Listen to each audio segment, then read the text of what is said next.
We're going to turn next, in the meantime, tonight to the scare inside the Amazon warehouse in New Jersey. At the height of the holiday shipping season, more than 50 workers were suddenly sick, and at least one of them critically. ABC's David Wright on what was behind this. An industrial accident in the frantic run-up to Christmas at this Amazon fulfillment center in New Jersey. 50 new category at the Amazon for 3 order and 6 person. An automated machine like this one, used by Amazon to move merchandise, accidentally punctured a can of bear repellent. There's going to be multiple victims vomiting and feeling ill following a strange odor throughout the warehouse. The toxic bear spray got into the building's air vents. More than 50 workers complained about trouble breathing and a burning sensation in their eyes and throats. One is in critical condition, at least 10 others still hospitalized. Why are we still working? I get it, it's peak season, but you gotta make it make sense. Our safety comes first. The Retail, Wholesale, and Department Store Union, longtime critics of the online giant, said Amazon's automated robots put humans in life-threatening danger today. But Amazon insisted the safety of our employees is our top priority. Now, this fulfillment center has now been given the all-clear. It is back up and running, and this is its busiest time of year. As for that pepper spray, it is sold over the counter, but subject to shipping regulations. Says so right on the Amazon page. The big question, why was it around those automated machines, David? All right, David Wright live in New Jersey tonight. David, thank you. Next this evening to that major storm on the move at this hour from the west, moving all the way east. This icy spin out on I-380 in Cedar Rapids, Iowa. That car then hit by another vehicle. We are told everyone's okay. 2 people were rescued from this car in Boone, North Carolina. And heavy snow, this is I-90 right here, near Erie, Pennsylvania. A vehicle towing a trailer that is spinning around right there on the highway. Let's get right to meteorologist Rob Marciano, who's tracking it all tonight. Rob? David, this air mass in the east is a good 10 to 20 degrees below average, and it's driven deep into the south. That California meets it. We're going to have a bit of a mess on our hands. California storm lingers for another day tomorrow, but gets into Texas on Saturday. Heavy rain for Houston, but winter storm watches posted for the Panhandle. Across Oklahoma, a good swath of snow and ice from Amarillo through Arkansas, across the Ohio Valley, and through the Mid-Atlantic, where they're already seeing some snow tonight. David? Rob Marciano with us again tonight. Thank you, Rob. And next this evening from Costa Rica, a heartbreaking confirmation for the family of an American woman who disappeared on the last day of her vacation. Her father now identifying the body found near the Airbnb where his daughter was staying for her birthday. And tonight investigators say it appears that she did die after a violent struggle. Here's ABC's Eva Pilgrim. Tonight, the father of Carlos Stefaniak is struggling to make sense of the brutal murder of his beloved daughter. That's too much for us. That's too much for us. Authorities revealing new details about the murder of the 36-year-old who came to Costa Rica on vacation. Second day, the hot springs. They think Stefaniak fought for her life. She was stabbed, her neck broken inside this Airbnb. Police arresting 32-year-old Bismarck Martinez, a security guard who lived next door. Investigators suspect the crime was sexually motivated. Stefaniak stayed an extra day on her own, checking into this Airbnb.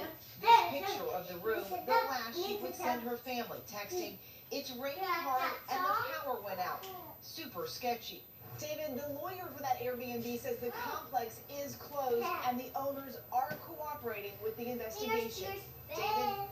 Eva Pilgrim tonight. Thank you, Eva. There is news from the Russia investigation this evening. Robert Mueller is recommending former Trump National Security Advisor Michael Flynn be given no prison time. But the documents filed by Mueller now reveal new clues tonight, including the 19 meetings Flynn had with Mueller's team and with other investigators. Here's ABC's Chief Justice Correspondent Pierre Thomas.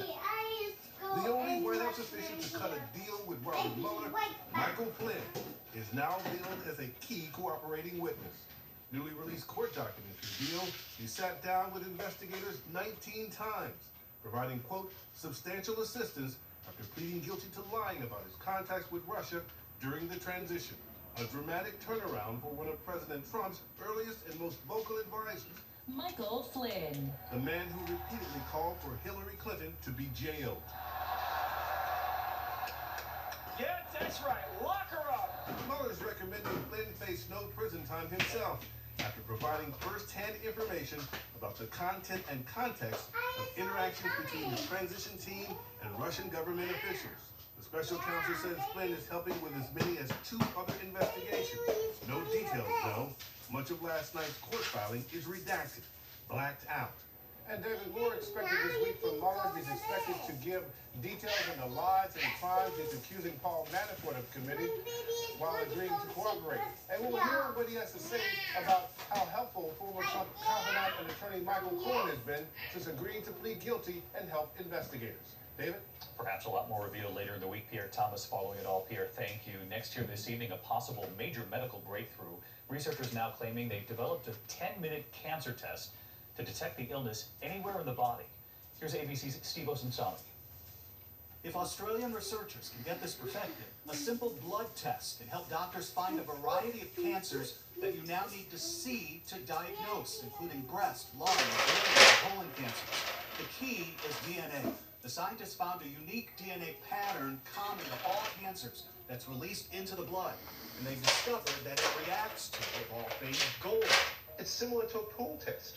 For those of you who have a pool, I do this all the time. You take the sample, you do a bit of this, and then you look for a color change. The test takes 10 minutes and is relatively inexpensive. And take a look. The vial on the left is a sample that tested positive for cancer. It's still early. Currently, this liquid biopsy gives the wrong results 10% of the time.